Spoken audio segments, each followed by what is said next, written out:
Russians need to prepare for more complex situations in the airspace when they will have to increase the capabilities of the air defense system. This was stated by the Deputy General Director of the company producing electronic warfare equipment, aviation expert Anatoly Krapchinsky, on the air of Radio NV. In fact, the number of strikes on the territory of the Russian Federation has increased recently, and the strikes are positive because they have consequences for Russia. Logistics are being cut off. Ships that were bringing cargo from Iran.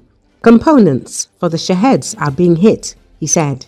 Recall recently, Ukrainian forces have struck a Russian vessel in the Caspian Sea that was transporting military cargo from Iran, marking the first confirmed loss of its kind. The cargo ship Port Olya-4 was hit in an airstrike by Ukraine's Special Operations Forces. Ship tracking data from MarineTraffic shows the vessel was off the Iranian coast on August the 1st. By August the 12th, it was en route to Russia, and on August the 14th, it was struck near the port of Olya in the Astrakhan region. Port Olya-4 was used to transport Shahed drone components and ammunition from Iran.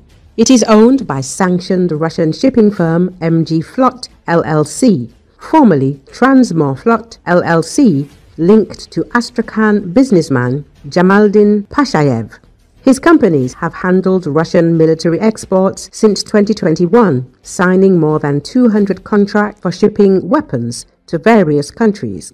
According to Defense Intelligence of Ukraine, Pashayev and his firms are part of the supply chain to sanctioned Bucha JSC, which manufactures Shahed drones. Anatoly Krapchinsky also recalled the strikes on the plant in Bucha, which produces the Shahed drones. And against the backdrop of all this, information appears about the emergence of a long-range missile that can carry a ton of payload. What does this mean? That, in principle, the Russians need to prepare for more complex situations in the airspace, where there will be a need to increase the air defense system, he noted.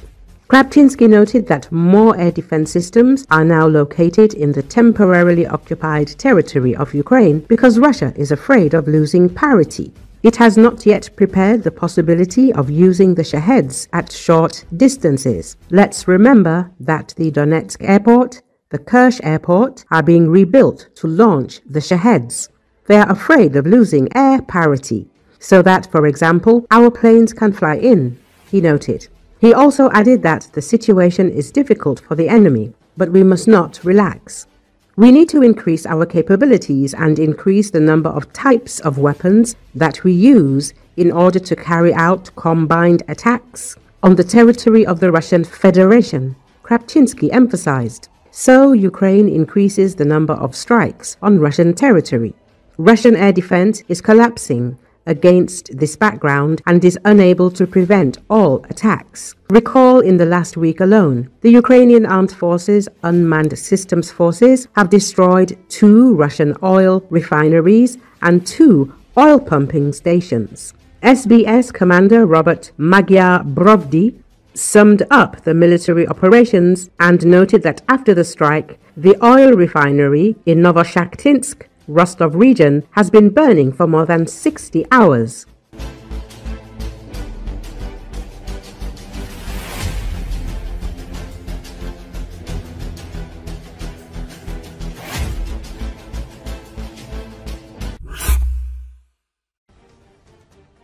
Since Russia's full-scale invasion of Ukraine in 2022, many Russians have fled the country. These migrants, who include those fleeing political repression, avoiding military conscription, and opposing the war, have relocated to various destinations. This outflow is considered the largest exodus of Russians in the past 30 years, primarily driven by the war and conscription efforts. According to various estimates, between 500,000 and 1.3 million people left Russia in the first year of the Ukrainian war. Russians moved mainly to visa-free countries: Armenia, Georgia, Azerbaijan, Turkey, Uzbekistan, Kazakhstan, Kyrgyzstan, Tajikistan, the UAE, and Mongolia.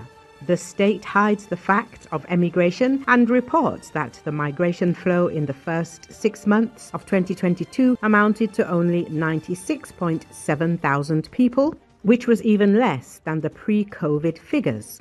After the start of the war in Ukraine, the United States unexpectedly became the first country in which Russians applied for asylum en masse. According to incomplete figures, 48,000 Russians moved to this country. Those who went to Israel are mainly of Jewish origin. Musavat.com represents the top 5 countries where Russians currently live the most.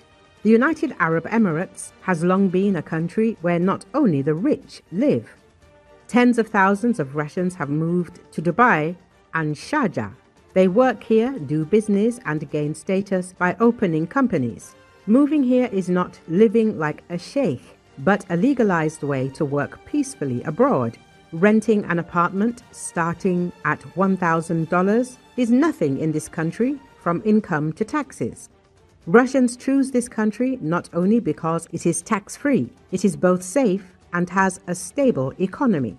According to recent data, 100,000 Russians have moved to Georgia, and about 70,000 of them have already settled permanently in this country. Russians choose this place because their language is understandable, the climate is mild, and the food is delicious. And the price of renting an apartment here starts at just $300. Kazakhstan has been among the top 3 countries where Russians have settled the most in the last 3 years. Official statistics on permanent immigrants to this country have not been released, but hundreds of thousands of Russians have crossed the border since the war. The second country where Russians have settled the most in the last 3 years is our brotherly Turkey. 150,000 Russians have already received residence permits here. According to Russians, this is a tourist destination, but it is also very convenient to live.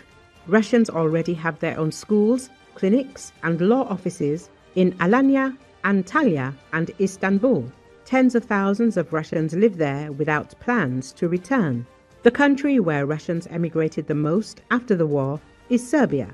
300,000 have emigrated here. Belgrade is already called the new Russian Vilnius. Serbia is not a member of the European Union. It is a nation close to Russians. There is visa-free entry for this country, and rental houses are no more than $250. As for the Asian continent, there are no official statistics, but tens of thousands of Russians live in Thailand, Vietnam, Indonesia, and Sri Lanka.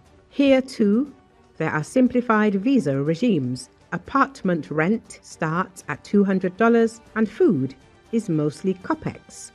Most of those who have left Russia over the past 3 years are in their late 20s and mid-40s, globally minded and highly skilled. They come from Russia's biggest cities, Moscow and St. Petersburg, and predominantly work in the IT sector, academia, media, education, and the arts. Most left with accumulated savings and speak fluent English. 8 out of 10 hold higher education degrees, while 1 in 10 has a PhD.